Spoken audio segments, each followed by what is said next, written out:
ಗುರುಜಿ, ಮಕ್ಕಳಿಗೆ ಕಲ್ಚರ್ ಕಲ್ಸೋದು ಹೇಗೆ?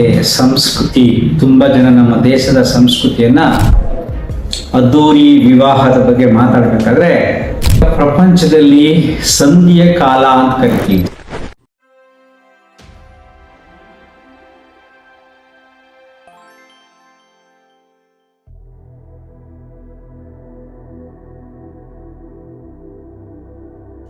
ನಮಸ್ಕಾರ ಸ್ನೇಹಿತರೆ, ನಮ್ಮ ಹ್ಯಾಪಿ ಲೈಫ್ ಯೂಟ್ಯೂಬ್ ಚಾನೆಲ್ನಲ್ಲಿ ಒಬ್ರು ಪ್ರಶ್ನೆ ಕೇಳಿದ್ರು, ಗುರುಜಿ ಮಕ್ಕಳಿಗೆ ಕಲ್ಚರ್ ಕಲ್ಸೋದು ಹೇಗೆ? ಸಂಸ್ಕೃತಿ, ತುಂಬಾ ಜನ ನಮ್ಮ ದೇಶದ ಸಂಸ್ಕೃತಿಯನ್ನ ಬಿಟ್ಟು ಹೋಗ್ತಾ ಇದ್ದಾರೆ, ಹೇಗೆ ಅಂತ. ನೋಡಿ, ಈಗ ಪ್ರಪಂಚದಲ್ಲಿ ಸಂಧಿಯ ಕಾಲ ಅಂತ ಕರಿತೀವಿ. ಸಂಧಿಯ ಕಾಲ ಅಂದ್ರೆ ಈ ಕಡೆ ಫುಲ್ ಕಲ್ಚರ್ ಯಾರು ಫಾಲೋ ಮಾಡಲ್ಲ, ಫುಲ್ ಯಾರು ಡೆವಲಪ್ ಕೂಡ ಆಗಿಲ್ಲ, ಮಧ್ಯ ಇದ್ದೀವಿ. ಅದರಲ್ಲೂ ಭಾರತದಲ್ಲಿ ಜಾಸ್ತಿ. ನಮ್ಮ ಒಬ್ರು ಯೋಗ ಸ್ಟೂಡೆಂಟ್ ಜೊತೆ ಮಾತಾಡ್ತಾ ಇದ್ವಿ, ಸರಳ ವಿವಾಹ, ಅದ್ದೂರಿ ವಿವಾಹದ ಬಗ್ಗೆ ಮಾತಾಡ್ಬೇಕಾದ್ರೆ ಹಾಗೆ ಏನೋ ವಿಷಯ ಚರ್ಚೆಗಳು ಬಂತು. ನನ್ನ ಮಗಳು ವಿದೇಶದಲ್ಲಿದ್ದಾಳೆ, ತುಂಬ ಚೆನ್ನಾಗಿ ಸೆಟ್ಲ್ ಆಗಿದ್ದಾಳೆ. ಅಯ್ಯೋ ಗುರುಜಿ, ಮದುವೆಯಲ್ಲಿ ನಮ್ಗಂತೂ ಸಾಕಾಗುತ್ತೋ ಆ ಶಾಸ್ತ್ರಗಳು, ಆ ಪೂಜೆಗಳು, ಏನೇನೆಲ್ಲ ಜಾಸ್ತಿ ನಮ್ಮಲ್ಲಿ, ಅದನ್ನೆಲ್ಲ ಮಾಡಿದ್ವಿ. ಈಗ ಅನ್ಸಿದ್ರೆ ಅದೆಲ್ಲ ಅವಶ್ಯಕತೆ ಇಲ್ಲ ಅಂತ, ಅಷ್ಟೊಂದೆಲ್ಲ ಮಾಡಿದ್ವಿ ಅಂತ ಅಂದ್ರು. ಸರಿ ಅಮ್ಮ, ಹೇಗಿದೆ ನಿಮ್ಮ ಮಗಳು, ಎಲ್ಲಿದೆ ತೋರಿಸಿ ಎಂದೆ. ಫೋಟೋ ತೋರಿಸಿದ್ರು. ವಿದೇಶದ ತಗೊಂಡ ಮಗಳ ಫೋಟೋ ನೋಡಿದ್ರೆ ಆ ಕತ್ತಲ್ಲಿ ತಾಳಿ ಇರಲಿಲ್ಲ. ಏನಮ್ಮ ತಾಳಿ ಇಲ್ಲ ಏನಿಲ್ಲ ಅಂತ ಕೇಳಿದೆ. ಅಲ್ವಾ, ಫಾರಿನಲ್ಲಿ ಯಾರು ಹಾಕೋತಾರೆ? Very rare. ಯಾರು ನಮ್ಮವ್ರು ಆಫೀಸ್ಗೆಲ್ಲ ತಾಳಿ ಹಾಕೊಂಡು ಹೋದ್ರೆ ಅದು ಕಂಡೆಮ್ ಆಗುತ್ತೆ. ಅದಕ್ಕೆ ತಾಳಿನ ಹೋಗ್ಬೇಕಾದ್ರೆ ಇಲ್ಲೇ ಕೊಟ್ಬಿಟ್ಟು ಹೋಗಿದ್ದಾಳೆ, ಮನೇಲಿ ಇದೆ ಅದು.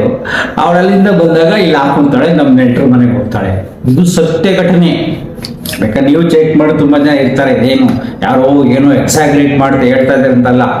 ನಾನು ಫೋಟೋ ನೋಡಿದ್ಮೇಲೆ ಆ ಸತ್ಯ ಘಟನೆ ನಾನು ಹೇಳ್ತಾ ಇದ್ದೀನಿ. ಮತ್ತೆ ಈಗಲೂ ಹಾಗೆ ಇದ್ದಾರೆ. ಆದ್ರೆ ಇಲ್ಲಿ ನಮ್ಮ ತಾಲಿಗೆ ಮಹತ್ವ ಹೆಂಗ್ ಕೊಡ್ತೀವಿ ನೋಡ್ಬೇಕು. ಸೀರಿಯಲ್ಗಳಲ್ಲಿ ಯಾವ ತರ, ಸಿನಿಮಾಗಳಲ್ಲಿ ಯಾವ ತರ, ಈ ಜನಗಳಲ್ಲಿ ಯಾವ ತರ, ಆ ತಾಳಿಗೆ ಮನೆಗೆ ಯಾರು ಕುಂಕುಮ ಕೊಟ್ರ ತಾಳಿಗೆ ಹಾಕೋದು, ಏನೇನೆಲ್ಲ ಮಾಡ್ತೀವಿ ಇಲ್ಲಿ. ಅರ್ಥ ಆಯ್ತಾ? ಶತಾವಧಾನಿ ಆರ್ ಗಣೇಶ್ ಅವರು ಒಂದ್ಸರಿ ಹೇಳಿದ್ರೆ ಟಿವಿನಲ್ಲಿ, ತಾಳಿಗೆ ಹಿಂದಿನ ಕಾಲದಲ್ಲಿ ವೇದಿಗಳೆಲ್ಲ ಅಷ್ಟೇನು ಬೆಲೆ ಇರಲಿಲ್ಲ, ಮಧ್ಯದಲ್ಲಿ ಅದು ಬಂತು ಅಂತ. ಇರ್ಲಿ, ಬಟ್ ಎಷ್ಟೋ ಜನ ನಾವು ಬರೀ ತಾಳಿ ಹಾಕೊಂಡೇ ಇರ್ತೀವಿ, ಅದು ತುಂಬಾ ಶ್ರೇಷ್ಠತೆ ಕೊಟ್ಟಿದೀವಿ. ಆದ್ರೆ ಅವ್ರು ಫಾರಿನ್ಗೆ ಹೋಗ್ಬೇಕಾದ್ರೆ ಅಮ್ಮನ್ ಕೊಟ್ಬಿಟ್ಟು ಹೋಗಿದ್ದಾಳೆ. ಶಾಸ್ತ್ರ ಮಾತ್ರ ಏನ್ ಜೋರ್ ಮಾಡಾರ.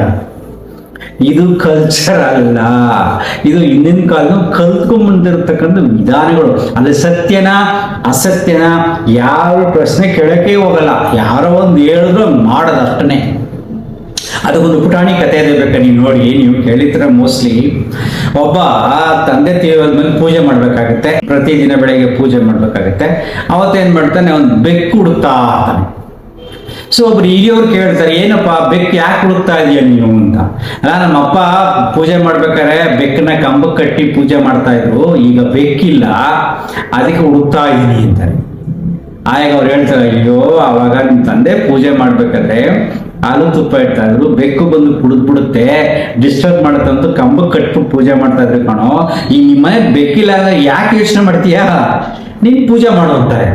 ಇದು ಸರಳವಾದ ಕಥೆ. ಹಿಂಗೆ ನಾವು ಕಲ್ಚರ್ ಅಂದ್ರೆ ಯಾವುದನ್ನು ಯಾವ ಕಾಲಘಟ್ಟದಲ್ಲಿ ಉಪಯೋಗಿಸ್ತಾ ಇದ್ರು, ಅದನ್ನು ಈಗ ಬೇಕಾದ ಬಗ್ಗೆ ಚಿಂತನೆ ನಮಗಿಲ್ಲ. ಇದೆ ದೊಡ್ಡ ಮೌಢ್ಯ.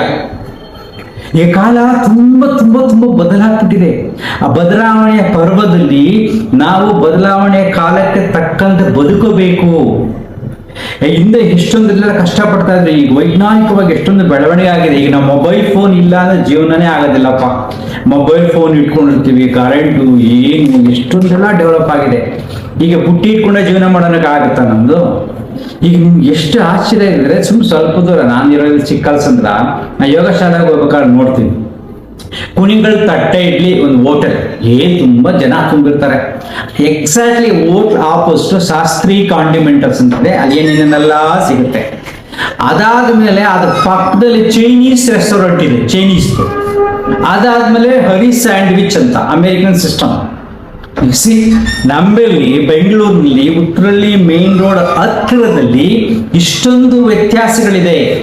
ಇನ್ನು ಬೆಂಗಳೂರಲ್ಲಿ ಎಂ ಜಿ ರೋಡು ಆ ಕಡೆ ಎಲ್ಲ ಹೋದ್ರೆ ಹೆಂಗೆಲ್ಲ ಇರುತ್ತೆ. ಹಾಗೆ ಟ್ರೆಡಿಷನಲ್ ಫ್ಯಾಮಿಲಿಗಳು ಬೇರೆ ಬೇರೆ ತರ ಎಲ್ಲ ಇರ್ತಾರೆ. ಇದು ಕಲ್ಚರ್ ಅಂದ್ರೆ ಏನು ಅನ್ನೋದನ್ನ ನೀವು ಅರ್ಥ ಮಾಡ್ಕೋಬೇಕು. ನಾನು ಅನಾದಿ ಹಿಂದಿನ ಕಾಲದ ಏನ್ ಮಾಡ್ತಾ ಇದ್ದೋ ಈಗಲೇ ನಾನು ಅದು ಮಾಡಿ ಈಗಲೂ ಅದನ್ನೇ ಮಾಡ್ಬೇಕು ಅನ್ನೋದು ಕಲ್ಚರ್ ಅಲ್ಲ. Cultural behaviour is education. ಅಂದ್ರೆ ಬದಲಾಗುವ ಕಾಲಘಟ್ಟದಲ್ಲಿ ಆ ಕಾಲಘಟ್ಟಕ್ಕೆ ಹೊಂದ್ಕೊಂಡು ಎಲ್ಲರ ಜೊತೆಯಲ್ಲೂ ಸೌಹಾರ್ದಯುತವಾಗಿ ಸಂಬಂಧಗಳಿಗೆ ಬೆಲೆ ಕೊಡ್ತಾ, ಸಂಬಂಧಗಳನ್ನು ಗೌರವಿಸುತ್ತಾ, ಸಮಾಜಕ್ಕೆ ಗೌರವ ಕೊಡ್ತಾ, ಈ ದೇಶದ ಬಗ್ಗೆ ಅಪಾರವಾದ ಭಕ್ತಿಯನ್ನು ಬೆಳೆಸ್ಕೊಳ್ತಾ, ನಿನ್ನ ಪರ್ಸನಲ್ ಪೂಜೆ ಏನಿದೆ ನಿನ್ನ ಮನೇಲಿ ನೀನು ಮಾಡಿಕೊಂಡು ಎಲ್ಲರನ್ನು ಸಮಾನವಾಗಿ ಸ್ವೀಕಾರ ಮಾಡ್ಕೋಬೇಕು. ಇದು ಕಲ್ಚರ್. ನಾವೇನ್ ಮಾಡ್ತೀವಿ, ನಮ್ಮನ್ನು ಐಡೆಂಟಿಫೈ ಮಾಡ್ಕೊಂಡು ನಮ್ಮನ್ನ ಬೇರೆ ಬೇರೆ ವೇಷ ಹಾಕೊಂಡು ನಾನ್ ಬೇರೆ ಅಂತ ಮಾಡೋದು ಕಲ್ಚರ್ ಅಲ್ಲ. ಜಾತಿಯಿಂದ ಬೇರೆ ಬೇರೆ ವೇಷಗಳನ್ನ ಹಾಕೊಂಡು ಜನಗಳನ್ನ ಬೇರೆ ಬೇರೆ ದೃಷ್ಟಿಕೋನದಲ್ಲಿ ನೋಡೋದು, ಧರ್ಮದಿಂದ ಬೇರೆ ಬೇರೆ ವೇಷಗಳನ್ನ ಹಾಕೊಂಡು ಧರ್ಮದಲ್ಲಿ ಬೇರೆ ಬೇರೆ ನೋಡೋದು, ಈ ರೀತಿ ದೇಹವನ್ನ ಈಗ ಇರ್ತಕ್ಕಂಥ ದೇಹವನ್ನ ಅದನ್ನ ಬದಲಾಯಿಸಿ ಏನೇನೋ ಮಾಡ್ಕೊಂಡು ಕೆಲವು ತಲೆಯೆಲ್ಲ ಬೋಳ್ಸ್ಕೊತಾರೆ, ಪುನಃ ಬೆಳೀತಾ ಇರ್ತದೆ. ಕೆಲವು ದಾಡಿ ಎಲ್ಲ ಬೆಳೆಸ್ಕೊತಾರೆ, ಅದು ಬೆಳೆಗಾಗ್ತಾ ಇರುತ್ತೆ. ಕೆಲವು ಕಿತ್ತು ಆಗ್ತಾ ಇರುತ್ತೆ, ಪುನಃ ಹುಟ್ಟುತ್ತಾ ಇರುತ್ತೆ. ಈ ವ್ಯತ್ಯಾಸಗಳನ್ನು ತೋರಿಸಿ ಬದುಕುವುದು ಕಲ್ಚರ್ ಅಲ್ಲ. ಈಗಿರತಕ್ಕಂಥ ಪ್ರತಿ ದಿನ ಪ್ರತಿ ಕ್ಷಣ ಬದಲಾಗ್ತಾನೆ ಇರುತ್ತೆ. 10 ವರ್ಷಗಳ ಹಿಂದೆ, 20 ವರ್ಷಗಳ ಹಿಂದೆ, 30 ವರ್ಷಗಳ ಹಿಂದೆ ಹೆಂಗಿತ್ತು ಬದುಕು ನಾವು ನೋಡ್ಕೊಂಡು ಬಂದಿದ್ದೀವಿ. ಹೆಂಗೆ ಎಷ್ಟೊಂದೆಲ್ಲ ಬದಲಾವಣೆಗಳಾಗಿದೆ, ಮುಂದಕ್ಕೂ ಇನ್ನೂ ಬದಲಾಗುತ್ತೆ. ಬದಲಾವಣೆಯ ಕಾಲಘಟ್ಟದಲ್ಲಿ ಬದಲಾವಣೆಗೆ ಹೊಂದಿಕೊಂಡು ಬದುಕನ್ನ ಸುಖವಾಗಿ ಸಾಮರಸ್ಯದಿಂದ ಶಾಂತಿಯಿಂದ ಬದುಕುವುದು ಕಲ್ಚರೇ ಹೊರತು ಯಾವುದೋ ವೇಷಭೂಷಣಗಳನ್ನ ಹಾಕೊಂಡು ಅದನ್ನ ಪರಿಪಾಲನೆ ಮಾಡೋದು ಕಲ್ಚರ್ ಅಲ್ಲ. ಸೊ ನೀವು ತಿಳ್ಕೊಳ್ಳಿ, ಕಲ್ಚರ್ ಬಗ್ಗೆ ತಪ್ಪು ಕಲ್ಪನೆ ಇದೆ. ನಾವು ತುಂಬಾ ಜನಗಳನ್ನ ನಾನು ನೋಡ್ತಾ ಇದ್ದೀವಿ. ನಾವು ಕಲ್ಚರ್ ಅಂತಕ್ಕಂಥ ಒಂದು ಸಾಂಸ್ಕೃತಿಕ ಕಾರ್ಯಕ್ರಮವಾಗಿ ನೀವು ಎಂಟರ್ಟೈನ್ ಮಾಡ್ಕೋಬೋದೇ ಹೊರತು, ಅಂದ್ರೆ ನಾಟಕ ಆಡ್ದಂಗೆ, ನಾಟಕ ನಾನಾ ವೇಷ ಹಾಕೊಂಡಿರ್ತೀವಿ, ಸ್ಟೇಜ್ಗೆ ಹೋಗ್ತೀವಿ, ಕುಣಿತೀವಿ, ಎಂಜಾಯ್ ಮಾಡ್ತೀವಿ. ಅದೊಂದು ನಾಟಕದ ರೀತಿ ಸಾಂಸ್ಕೃತಿಕ ಕಾರ್ಯಕ್ರಮವಾಗಿ ನಿಮ್ ಕಲ್ಚರ್ ಇದ್ರೆ ಓಕೆ. ಅದರ್ವೈಸ್ ಸಹಜವಾಗಿ ಸರಳವಾಗಿ ಬದುಕನ್ನ ಸಾಗಿಸಿ, ಎದೆಗೆ ಏನ್ ಬೇಕೋ ಅರ್ಥ ಮಾಡ್ಕೊಳ್ಳಿ, ಮನಸ್ಸಿಗೆ ಏನ್ ಬೇಕೋ ಅದನ್ನು ಮಾಡಿ, ಸುಮ್ಮನೆ ಬಲವಂತವಾಗಿ ಒತ್ತಡವನ್ನು ಏರ್ಬೇಡಿ. ಚಿಕ್ಕ ಮಕ್ಕಳ ಮೇಲೆ ಅದೇ ಮಾಡಬೇಕು, ನೀವು ಇದೇ ಮಾಡಬೇಕು ಅಂತ ಒತ್ತಡವನ್ನು ಏರ್ತಾ ಹೋದಾಗ ಕೊನೆಗೆ ಅದು ಮುಂದೊಂದು ದಿನ ಕಾಯಿಲೆಯಾಗಿ ಮಾರ್ಪಾಟಾಗುತ್ತೆ. ಅದರಲ್ಲಿ ಅಹಂಕಾರ ಬೆಳೆಯುತ್ತೆ ಅಥವಾ ಕೀಳಿರಿಮೆ ಬೆಳೆಯುತ್ತೆ. ಇದು ಕಲ್ಚರ್ ಅಲ್ಲ. ಕಾಲಕ್ಕೆ ತಕ್ಕಂತೆ ಹೊಂದ್ಕೊಂಡು ಹೋಗೋದೇ ನಿಜವಾದ ಕಲ್ಚರ್. ಕಲ್ಚರ್ ಹೆಸರಲ್ಲಿ ಹಾಕತಕ್ಕಂಥ ವೇಷಭೂಷಣಗಳಿಂದ ಮನಸ್ಸು ಶಾಂತವಾಗಲ್ಲ. ಬದುಕುವ ರೀತಿ, ವಾಸ್ತವ ಸತ್ಯವನ್ನು ಅರ್ಥ ಮಾಡ್ಕೊಳ್ಳೋದು, ವಿಜ್ಞಾನವನ್ನು ಅರ್ಥ ಮಾಡ್ಕೊಳ್ಳೋದ್ರಿಂದ ಮಾತ್ರ ನಿಮಗೆ ಕಲ್ಚರ್ ಗೊತ್ತಾಗುತ್ತೆ ಅಲ್ವಾ. ಸೊ ನಮ್ಮ ಚಾನಲ್ಗೆ ಸಬ್ಸ್ಕ್ರೈಬ್ ಮಾಡ್ಕೊಳ್ಳಿ, ಪ್ರಶ್ನೆ ಕೇಳ್ತಾ ಹೋಗಿ. ಕೆಲವಾರು ಅನುಭವಗಳನ್ನು ನಿಮ್ಮ ಜೊತೆ ನಾನು ಹಂಚ್ಕೊತೀನಿ. Thank you.